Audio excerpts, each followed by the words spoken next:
Cambados acolleu hoxe o penúltimo peche da plataforma pola sanidade pública do Salnés. Dende o Salón de Plenos informaron os veciños das consecuencias que aseguran traerá a modificación da norma que converterá a área sanitaria do Salnés nun distrito. Para defender a nosa área sanitaria, a poboación, os cidadáns están nos acompañando, estamos explicando aquel que nos pregunta como está a situación. Mañá está previsto que o Parlamento aprobe este cambio facendo valer a maioría absoluta do Partido Popular. Xa dende antes a Xunta está a repartir panfletos sobre a reforma, algo que criticaron dende a plataforma. Tamén a contratación de sacerdotes para a sanidade pública. Para a saúde da cidadanía non hai cartos, pero sí hai cartos para facer folletos informativos de como nos vai a afectar a lei de saúde, que xa aparecemos aquí todos como distritos sin que saia aprobado no plenario aínda da Xunta. Para isto sí hai cartos, para investir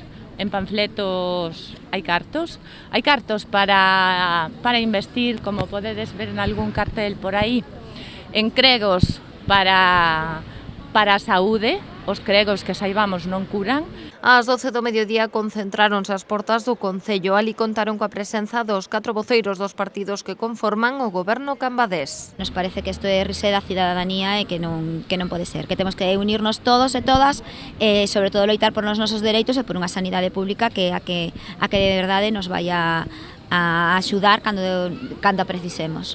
Estamos a falar de algo moi serio, que a saúde non se xoga e este goberno está a xogar con ela dunha maneira completamente incrible. Seguiremos loitando. Mañá a plataforma ten previsto o último peche no Concello de Vilagarcía.